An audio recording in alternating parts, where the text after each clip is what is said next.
I've suffered since I was like 13, 14. As soon as I started really going through those big hormonal shifts, it was horrific. I literally looked at my beauty cupboard and was like, okay, cool, so I can't use anything. Toxic load maybe is a little bit of a woo-woo term, but that is what women kind of need to be considering. The teens don't care what's in the product. They just care what's on TikTok. What they put on their skin every day is going to end up in their bloodstream, is going to impact their gut health, is going to impact their hormones. Excited to have Kasey Giarratana from Xali Organics here with me today. Kasey, this is going to be fun. It is. Thank you so much for having me. For those that don't know Xali Organics, let's tell everybody what they're missing out on. So Xali is a beauty brand that is focused on creating beauty products that don't contain hormone disrupting ingredients.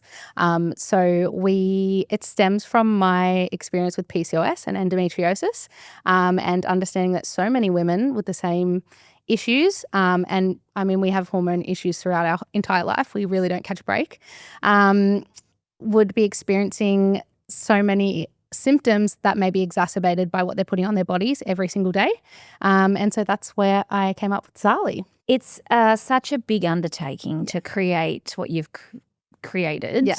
And we can talk a little bit more about the evolution of Xali. But let's just talk about the PCOS and endometriosis for a second. At what age were you diagnosed with both or either? Because it's not always a straight line. Yeah. I was diagnosed with PCOS, or, it was kind of thrown around, but no one really knew how to diagnose it, I feel. I feel like it's a lot more common these days, more commonly discussed, more commonly diagnosed. But I've suffered since I was 13, 14. I was as soon as I started really going through those big hormonal shifts, it was horrific. And then endometriosis was much later, took a lot longer diagnosis, which is a common theme for many women with endometriosis.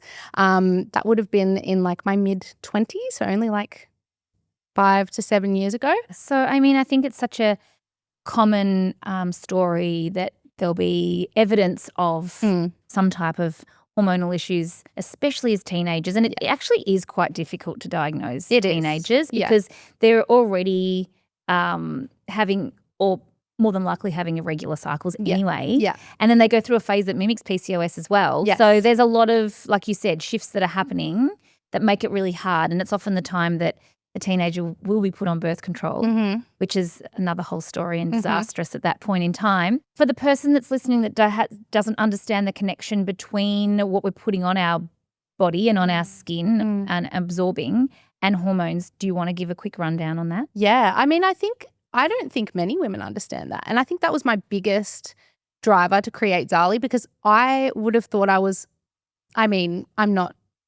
have a health science degree, but it's nothing. It's not applicable to this. But I've always been very self-motivated to learn about whatever it is. And particularly if I'm experiencing it, I'm the kind of person who'll delve deep into it. So when my naturopath first mentioned going into my beauty cupboard, having a look at my beauty products and looking through the ingredients for, there was certain ones that I remember stood out to me that she flagged with me that have kind of stayed with me. So it was fragrance, which is my biggest no-no. And phenoxyethanol was one. Both of those things, I don't know if you've ever looked at your beauty products, but they are in everything. And that was my experience. I literally looked at my beauty cupboard and was like, okay, cool, so I can't use anything. There goes all my money. I've literally got to start from scratch. And I think it was understanding that it just didn't click to me. I was very young. It didn't click to me that what I was applying to my skin enters my bloodstream and can impact so many of my bodily functions, particularly gut health, which the correlation between gut health and hormones, I'm sure you talk about this all the time. So yeah, I like when other people talk about it, so you can knock yourself out and I'll just listen. Yeah, I think that was a really big moment for me where I'm so many women would have no idea that what they put on their skin every day is going to end up in their bloodstream, is going to impact their gut health, is going to impact their hormones. It's just not talked about. I still don't think it's very commonly talked about. And I think women are really vulnerable because we're marketed to as everything's fine, everything's safe. This is for you to feel good, look good, everything.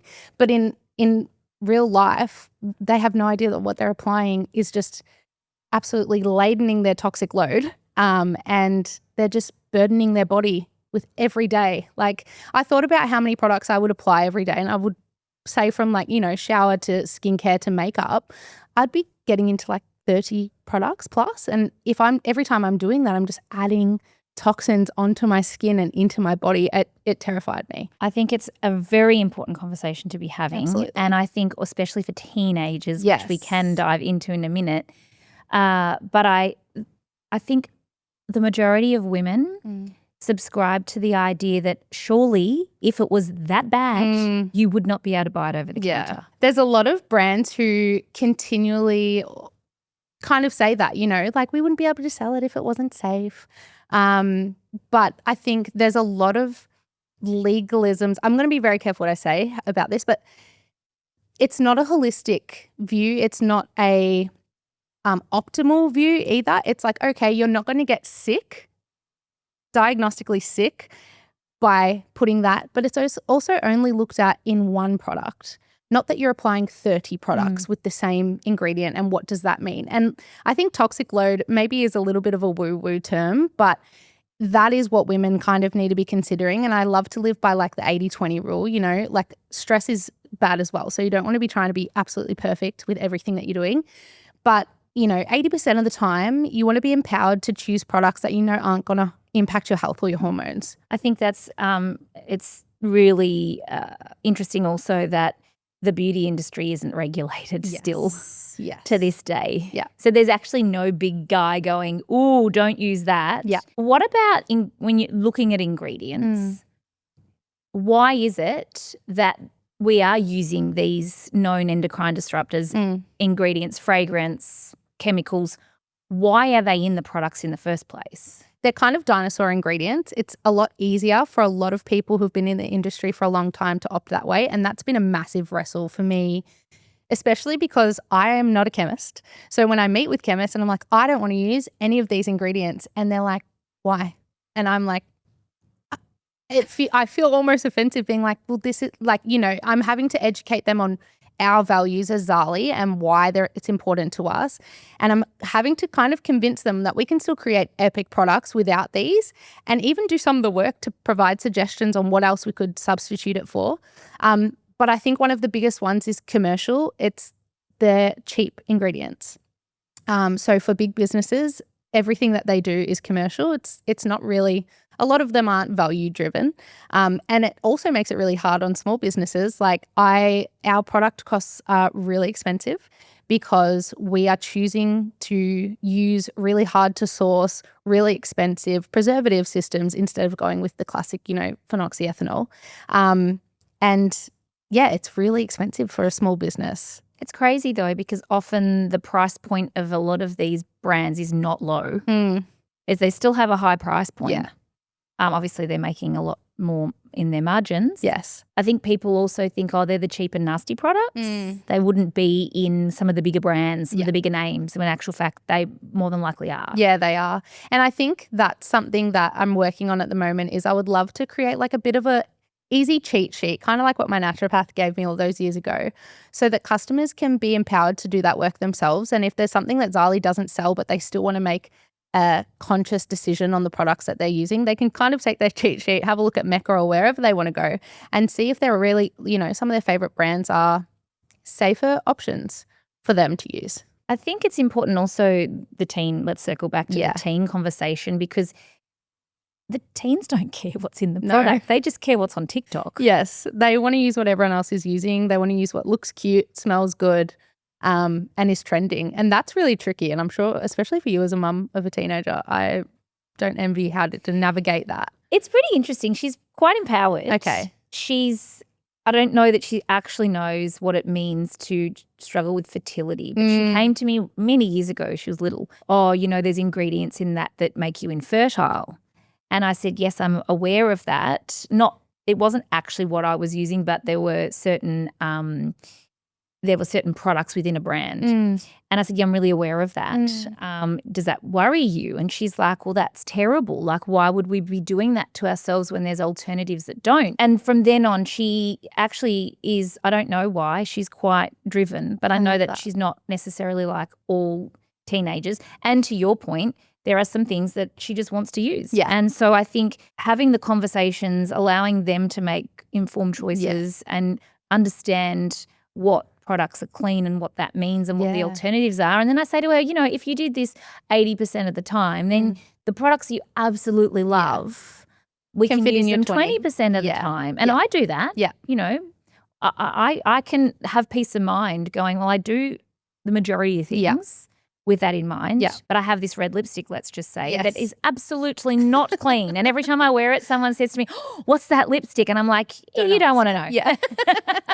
We're human, you're right. And the stress of that becomes counterproductive often. Absolutely. I think it's so, like, I follow and I'm friends with a lot of people who aim for the 100%, and I see the way that they live life, and I admire what they're trying to achieve, but I also wonder if they really know that stress is a huge impactor on health, and I do think it's more detrimental if you can let it affect you in that way than letting the 20% slide. So that drove you, your story drove you to create Xali. Yes. Tell us about the evolution now of Xali. Yes. Because what did you start with? Where are you at now? Yeah, it's a funny story because I think most people, if you've ever heard of Xali, would think of our viral lash serum and think we're a lash serum brand, but that is so far from where we initially wanted to be, as I've kind of touched on, and why we started, and so far from where we want to end up. And it's been both amazing because we've had amazing growth and people know us and they've had amazing results, and that's been incredible for the business. But my bigger mission for Xali and the community that I want to build is around the value of our products and what they do for you without having toxic ingredients in them. And so it's a very exciting stage at the moment for Xali. Not only are we releasing new products at the moment, we've got a huge rebrand happening, and that's about really shifting away from being a lash serum brand and really understanding our customer and what they'd like for us. And I think one of the biggest things, once I understood, I guess, what the products that I could use that were going to be safe for me, finding them, they weren't at Mecca. Particularly 10 years ago, they were not at Mecca or Sephora where I love to shop, and they weren't cute. I was like on Etsy. You're right. They were not cute. No, they're not cute. They got like trees on them, and like it's not what a young girl wants to use. It's not what any woman, I'm a classic woman. I love a cute beauty product. I like having something that's aesthetic and Instagrammable, like whether it's a lip balm or, you know, even just when I'm doing my beauty, it's a bit of self-care, and I love romanticizing things. So if I don't love what I'm looking at and it looks crap and it doesn't function as well as it could, that also inspired me. I'm like, you know, we can do both. Like, we can do the incredible ingredients, the safe, the natural, the organic ingredients, whatever that is, and we can be trendy and aesthetic, and like we can marry that. And I don't think anyone's done that really, really well. And I think that's where Xali's going to slip right in, especially in 2026. So I love that. It's also okay to be known for a hero product like the Lash Serum. Yes. I think that a lot of brands would love to have that problem of a hero product. It's a great problem. Yeah, it's a great problem. Speaking of problems, you also ran into problems when you had the lash serum because there was some negative attention that was created about it, saying that there was problems with it and the ingredients were questionable. Yeah. And we don't need to go into that. Yeah. But I think a lot of my followers reached out and said, oh, did you know that this is the case? And I was like, let me find out. I have my suspicions that that's probably not the case. Yeah. What would drive somebody to go and create viral content in a negative context towards a particular product? To me, that was disturbing. Yeah. I was like, doesn't that just involve a DM exchange between two business owners in the background? But I think the reason I want to bring that up is how can something like that have an impact on your business? Did it have an impact on your business? Yeah, that was the worst experience I've had since owning Xali. And in a way, it's been great because now any problem that comes up, my husband and I are like, well, it's not as bad as that. We can handle this. But no, that was really, really horrible because on one hand, I didn't want to give it any more fuel. But on the other hand, I'm like, I actually can't, when something's online, you can't control who's heard that, who knows your side of the story. And unfortunately, I wasn't allowed to. I tried to comment. I was blocked. So I was only able to tell Xali's side of the story and the truth to the people that came to us directly. And thankfully, it actually showed how many people connected with me. Sometimes when you're a brand founder, although you're talking to a camera, you don't really know who's connecting with you on the other side. You don't think anyone's watching. Exactly. You're kind of just talking, and sometimes then someone says, oh, I loved what you said the other day. And you're like, you were watching? Yeah. That's cute. Yeah. Cute, terrifying, But no, it was the beautiful part of that was so many people were like, I trust you. Like, we love your brand. We know, we've seen, like, I really gave the people in our DMs and in our emails our side of the story, and whatever they needed to feel reassured, and they all rallied, and that was really beautiful. And actually we had so many people see straight through that marketing tactic. Right. And say, I'm not even a customer, but now I am. Right. And you've got my support. And that was really beautiful. But I just think it's sad because I just think I don't think you have to operate that way.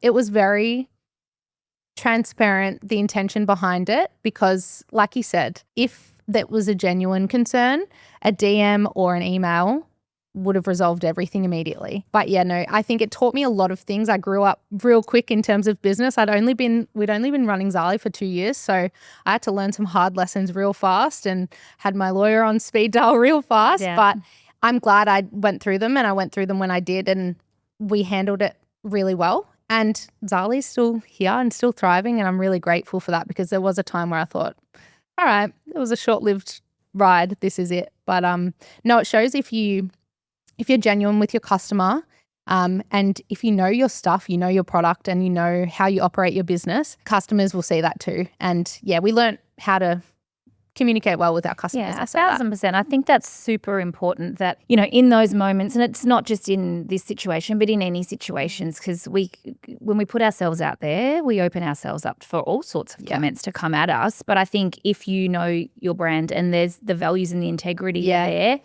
people, your audience, the ones that are supposed to be your audience will still be there. There's nothing like your audience rallying around you also just to help strengthen your belief in what you're doing as well. So often these hard things, challenges that happen make us actually, I always say all publicity always turns out to be good publicity, because if you are showing up and you're being authentic all the time and you genuinely are on this path and you have this mission, people know. So I think it's just important because I think it's important to be transparent in those things, and just you can't hide. No. As a brand owner, you can't hide. And at the end of the day, like, I can't hide. If there was something really wrong, we would have been forced to recall. A lot of consequences would have happened. So the proof's in the pudding. Absolutely. Yeah. One of the things that I want to talk about is peptides, because I remember when you and I were first talking, and I'm like, what are you most excited about in terms of ingredients? And you were like, peptides. And I'm like, oh, okay. I don't think people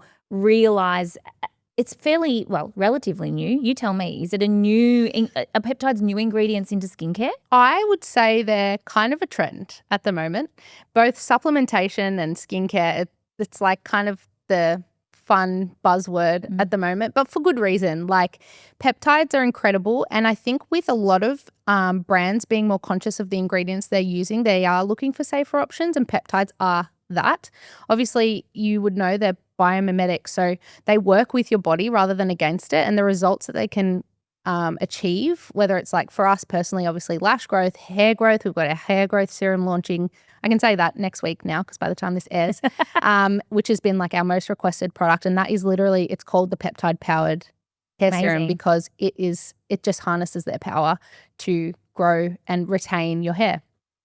So I think it's only the start, to be honest, for peptides, both skincare and supplementation. And I am excited actually, because I really believe in what they can do for both results but also health. Yeah, it is exciting. I know that they're in the lash serum and the brow serum. Yes. Are they in any of your other products? They are. Oh, and the hair. A lot of products to come. Right. Yes. Well, what is it that they offer that, say, a brow serum that doesn't have that?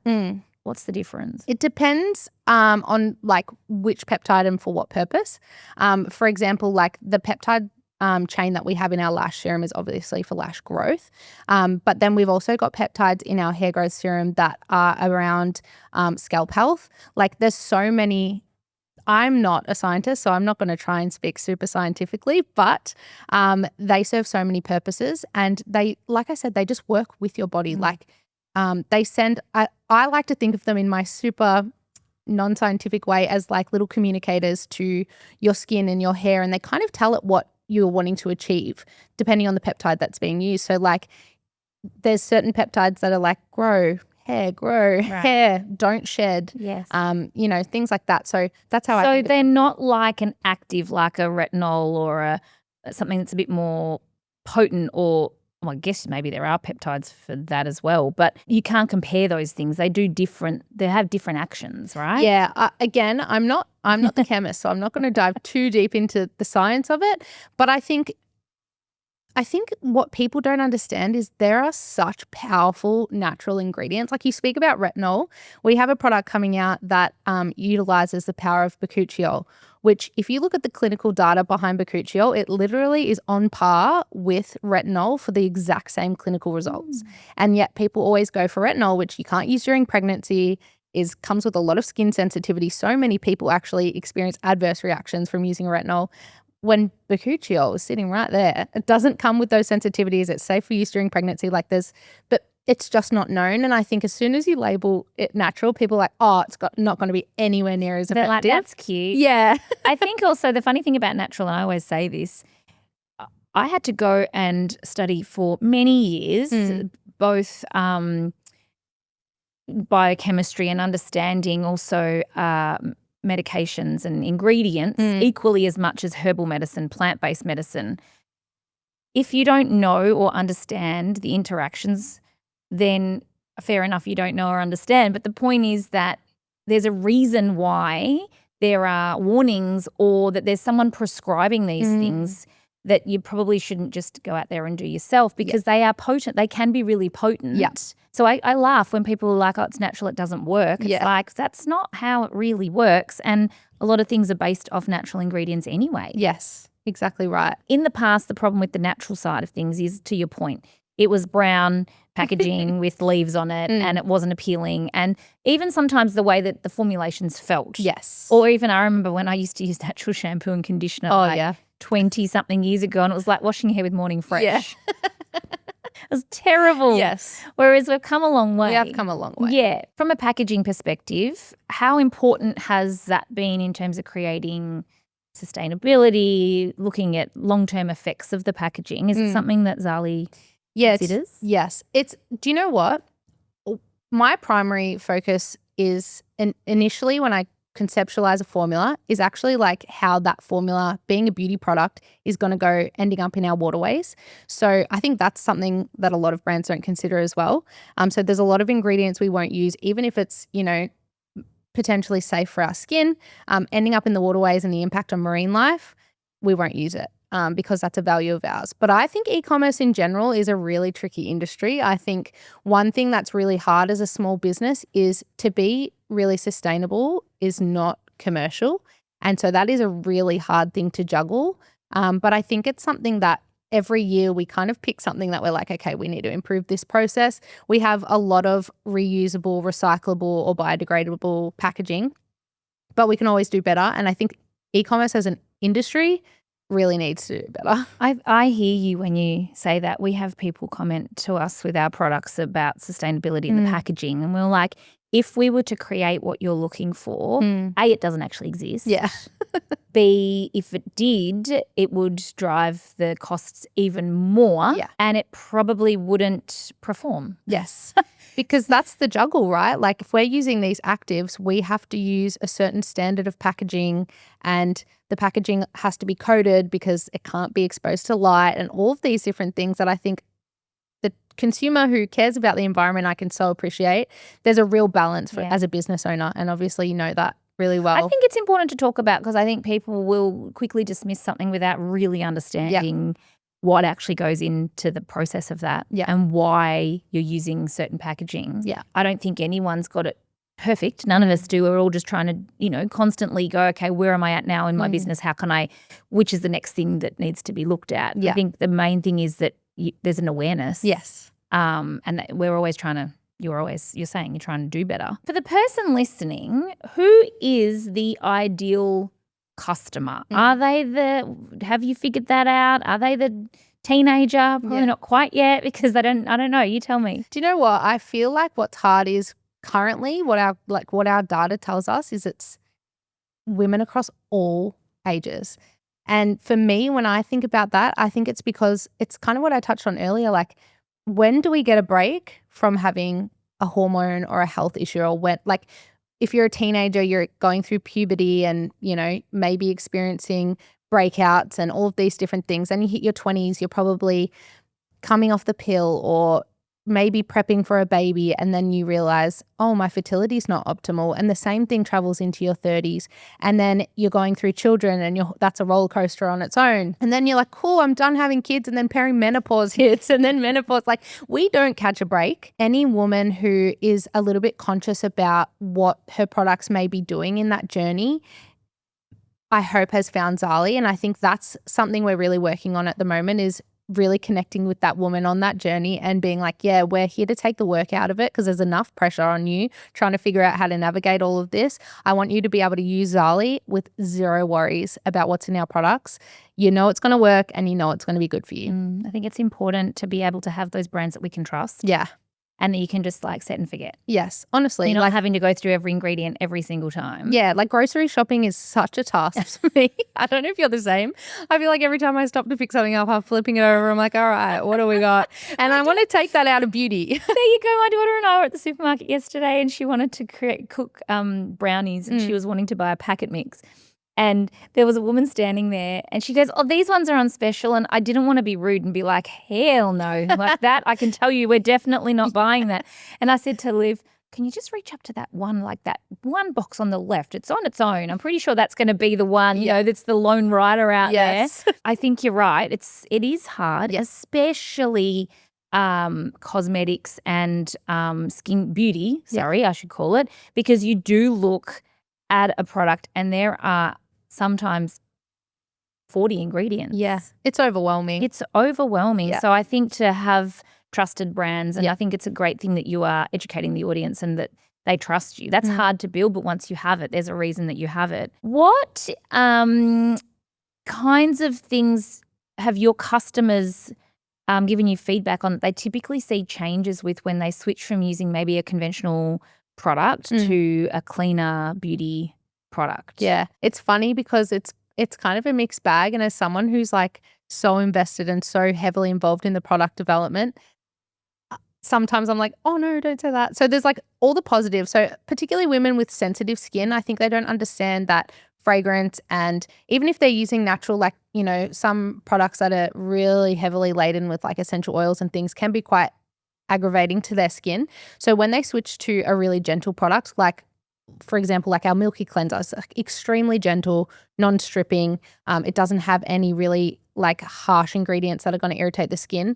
Their skin really settles, and so they're kind of shocked by that because they think, wait, my skin's clean, it doesn't feel stripped, and my skin's calmed down. Like I'm not, they're just kind of shocked by it. I think they underestimate natural products. But then there's the other side where sometimes you're not going to get the exact, you kind of talked about like they feel a bit different because we can't use the same, you know, polymers and fillers and things that other brands use that gives you the feel. A common thing is like, oh, I don't like the smell. I'm like, it doesn't have a smell. We don't use fragrance. And that's good. It's good. If something smells like bubble gum, it's not good for you. Like that's not how it's meant to be. It's unnecessary. You're paying for that as well. And it's not good for your skin or your health. So there's a bit of a balance between they're like, love it, but they're also like, why does this smell like this? Yeah, that's so funny too. And I think sometimes it's the figuring out a combination of what works for you and how you can see those same results with different products. There's a little bit of trial and error. The Milky Cleanser, by the way, is Olivia's favourite. Just letting you know. Love that. Yeah, she stole that way back when. Looking ahead, what is next for Xali? I know you've got some pretty exciting things on the horizon. Yes. What can you tell us? Maybe not everything, but something. I can say that we'll look very different. We'll feel very different, but we will be a lot more connected to our customers. And I think people are going to love the feel of Xali. It's going to feel like its own person for the first time. We're not going to be lost in a sea of brands that look very similar. But we are also bringing so much value in terms of product. And in my opinion, some of the best products that not only Xali's ever brought out, but I think are on the market are coming. I will talk about our hair serum because honestly, I'm the most excited for that. Not only is it the most requested, but it's taken me over 2 years for a reason. It is the ingredients in this formula, so clinically powerful and incredible for hair growth and health. It's going to be our next viral lash serum, so I'm really excited. We're going to be known as a hair growth serum brand. You're going to just be known as all the hair growing things brand. And more. Kasey, thank you so much. This has been a great conversation. I think a really important one. And thank you for creating a brand and doing a lot of the heavy lifting because it means that we can have peace of mind and we can go and put our attention into something else rather than sitting there and reading and scanning the backs of labels. So thank you so much for being here today and all the things that you're doing. Thank you. I really appreciate it.